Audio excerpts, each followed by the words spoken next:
हुड्डा साहब मेरे अच्छे दोस्त हैं, आदमी बहुत बेहतरीन दोस्त है मेरे और बढ़िया आदमी हैं। किसी पार्टी में बैठे हैं तो उसका अपना निर्णय होता है, पर हुड्डा साहब के पास दोबारा वैसे दोस्त आना है, ब्याह शादी फंक्शन में जाएं, कोई वो खाना करे तो मैं जाऊं, मैं कभी बुलाऊं तो वो आएँ, बराबर बातचीत होती रहती है, सलाह भी देते रहते हैं। वो रिश्ते हमारे रहेंगे, पहले से भी और बढ़िया रहेंगे, उसमें कोई दो रहने। वो तो एक अच्छे इंसान के अच्छे इंसान से रिश्ते हैं। सर, आपने आज बिजली बोर्ड के जो कर्मचारी अधिकारियों की मीटिंग ली है, क्या निर्देश दिए गए उनको?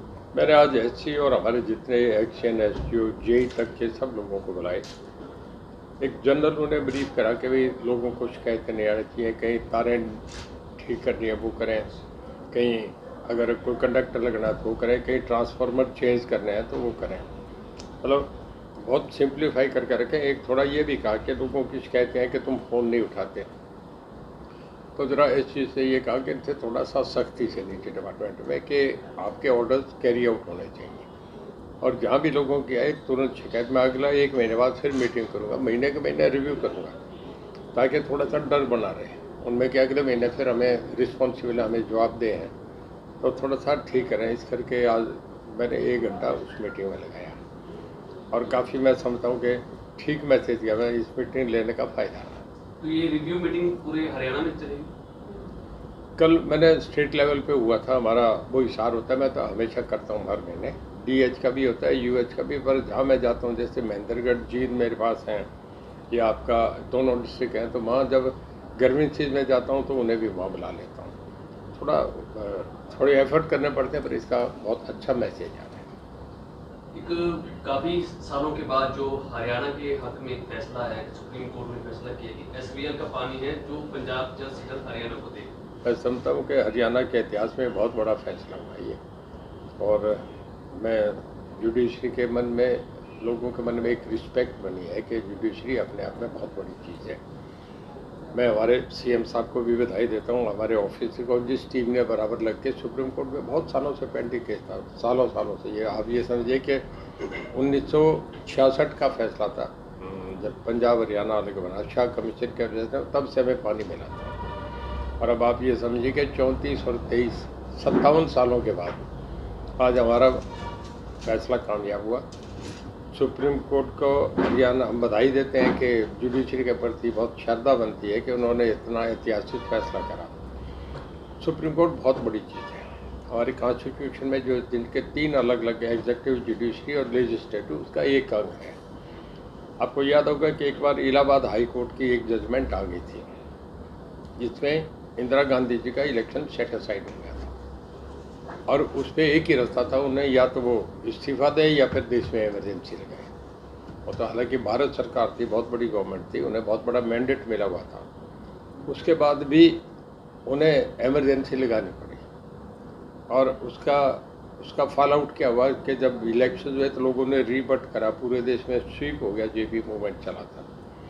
जुडिशरी का फैसला वो तो सुप्रीम कोर्ट है, कोई भी नहीं टाल सकता। कावेरी के मामले में फैसला है तो महाराष्ट्र कर्नाटक में भी बहुत था, इमीडिएट इम्प्लीमेंट हुआ। अल्टीमेटली बॉर्डर रोड ऑर्गेनाइजेशन को साथ लगाए वो करे। अब तो ये उन्होंने बड़े साफ शब्दों में इन्वर्टेड कोमा में कह दिया कि आप कोऑपरेट करो नहीं तो हम करेंगे। तो सुप्रीम कोर्ट की एक जजमेंट के आगे सब उड़ जाता है। तो मेरा ये मानना है कि पंजाब हरियाणा हमारा आपस का भाईचारा है, हम एक ही स्टेट से बाइफरकेट करके 66 में अलग अलग बने, तो हमें रिस्पेक्ट करके इस फैसले को पंजाब गवर्नमेंट में गुड सेंस प्रिवेल करे कि वो इस फैसले को इम्प्लीमेंट करे, आपस में दोनों स्टेट में बैठ के इसे ख़त्म कर लें। और नहीं तो मैं ये समझता हूँ कि ये हफ्तों और महीने की बात है, इसमें अल्टीमेटली सुप्रीम कोर्ट अपने दिए, उन्होंने बड़ा ताकीद कर दिया, उसे शब्द को दोहराने की जरूरत नहीं, सब आप लोगों ने सुना है, देखा है। ये फैसला तो लागू होगा, अब तो 200% ये मान के चले कि पानी हरियाणा को मिलेगा। दूसरा, इन दिनों जो बीजेपी के कदावर नेता हैं वीरेंद्र सिंह, उनके बगावती सूर देखने को मिल रहे हैं। उन्होंने 2 अक्टूबर को रैली भी रखी थी लेकिन मैसेज कोई नहीं दे पाया। देखिए, श्री वीरेंद्र सिंह मेरे बड़े सीनियर साथी हैं, हम इकट्ठे रहे हैं बहुत लंबे समय से, हमारे दोस्ताना ताल्लुकात हैं। मैच्योरिटी के हिसाब से फैसला लेना चाहिए था। मेरी तो उन्हें यह सलाह थी कि या तो ऐसा कट करना नहीं चाहिए, अगर करना है तो लोगों को एक क्लियर मैसेज तो होना चाहिए कि आप क्या करेंगे।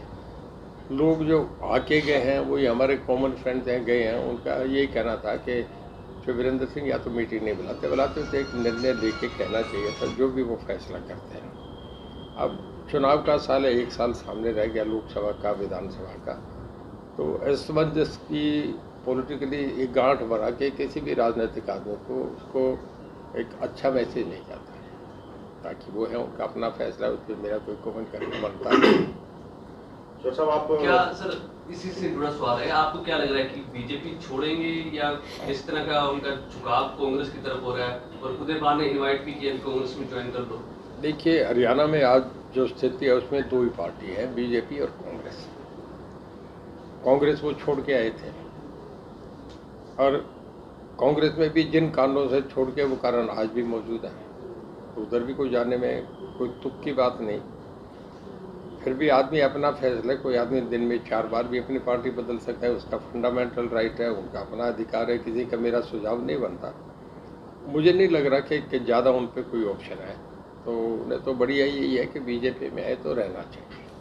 तो साहब आप लगातार गांव में गए हैं, जो गुलाबी सुंडी से नरमा प्रभावित हुआ है, उसको लेकर के लोगों में थोड़ा सा कंफ्यूजन है कि बीमा आएगा या सरकार की तरफ से मुआवजा आएगा? नहीं, बहुत क्लियर करा हमने। जिन लोगों ने बीमा कराया उनका तो बीमा आएगा, वो अपना पोर्टल पे डालें। हमने ये कहा कि जो क्षतिपूर्ति का जो है वो पोर्टल हमने खोल रखा है। डीसी साहब भी मेरे साथ थे, एसडीएम, बीडीओ, सब तहसीलदार सब साथ थे, और 30 नवंबर तक सरकार ने इसे खोला है। इस तक अपना डालें, ताकि जो नहीं डालेगा उसको फिर उसे चेक नहीं होगा, वो रह जाएगा। अब मेरा फसल मेरा ब्यौरा जिसका है वो उसमें अपना करके उसको डालें। सरकार सहमत, मैंने देखा बहुत नुकसान हुआ है, खासा ज़्यादा नुकसान हुआ है। जो हरे डिंडे हैं उन्हें भी तोड़ के देखा तो अंदर उसमें भी कीड़े निकल रहे हैं। जमींदार बहुत बुरी तरह मारा गया। अब इसका सरकार रिपोर्ट क्या जाती है, डिप्टी कमिश्नर अपने इस फतेहाबाद जिस एरिया में, वहाँ के सब अधिकारियों को मैसेजेज हैं, लोग पोर्टल पे डालेंगे, इसे एनालाइज करेंगे, उसके बाद सीएम साहब निर्णय करेंगे। तो सर आपने पिछले दिनों कहा था कि हुड्डा साहब आपके अच्छे मित्र हैं, उनके जो निजी कार्यक्रम है वहाँ मैं जा भी सकता हूँ, और लेकिन कांग्रेस में नहीं जाऊँगा। तो सवाल ये है कि अब आप कहाँ से और कौन सा चुनाव लड़ेंगे? लोकसभा चुनाव लड़ेंगे, विधानसभा चुनाव? मैं पॉलिटिक्स का स्टूडेंट रहा हूँ। फंडामेंटल राइट्स होते हैं, उसमें अपना right to live, right of freedom, हर चीज़ है। मेरी आत्मा मेरी है, मेरी कॉन्शियस है, मैं अपनी ज़िंदगी जीता हूँ। देखिए, मैं आदमी कमिटमेंट का हूँ। कांग्रेस के था तो कांग्रेस का था, मैं दाएं बाएं नहीं देखता। बीजेपी की सपोर्ट कर रहा हूँ तो बीजेपी के साथ हूँ, पर पॉलिटिकली मेरा ये निर्णय कि कांग्रेस में दोबारा नहीं जाऊँगा। किसी भी, मेरे जहाँ बैठे हूँ मैं इंडिपेंडेंट रहूँ, बीजेपी में जाऊँ, कहाँ जाऊँ, ये मेरा निर्णय, समय पाएगा फैसला लूँगा। पर अब मैं बीजेपी को मैंने जब सपोर्ट करा तो उसके बाद मेरा जो इनसे एसोसिएशन है 4 साल में, मेरा बहुत कंफर्ट लेवल है, और पहले से ज़्यादा अच्छे रिश्ते, वो भी मान रहे, मैं भी मान रहा हूँ। हम आपस में एक दूसरे को एक अच्छे, अब क्या कहते हैं कि अच्छे माहौल में हम इकट्ठे एक दूसरे के साथ चल रहे हैं। और अभी कुछ सोचना नहीं पड़ा, जब कोई उनकी तरफ से ऐसा, मैंने मेरी तरफ से कोई इनिशिएटिव नहीं दिया। अगर उनकी तरफ से कोई मैसेज आएगा तो मैं ज़रूर इस बात पे गौर करूँगा। दूसरा, ताऊ देवीलाल की जयंती को लेकर जेजेपी और इनेलो ने रैली की, आप कब रैली करने जा रहे हैं?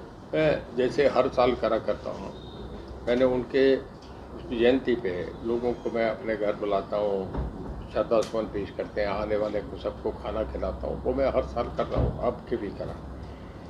पर जो देवीलाल पे स्मृति दिवस करके एक प्रोग्राम मैं इस साल करूँगा, और वो मैं फरवरी में सोच रहा हूँ करने का। उसमें हमारे माननीय मुख्यमंत्री जी, हम दोनों की बैठ के सलाह हुई है, किसी भी एक राष्ट्रीय नेता को, चाहे वो मौके पे प्रधानमंत्री जी हों, हमें अमित शाह जी हों या कोई और नेता हो, किसी सेंट्रल लीडर को लेके एक बहुत बड़ी रैली करूंगा इस साल में। वो फरवरी के महीने में है। तय है कि अब तक जो रणजीत सिंह ने रैली करी है, मैं नहीं कहता और किसी से मेरा मुकाबला नहीं है, अब तक की जितनी मेरे रिकॉर्ड पे रैली रही है उनसे बड़ी रैली।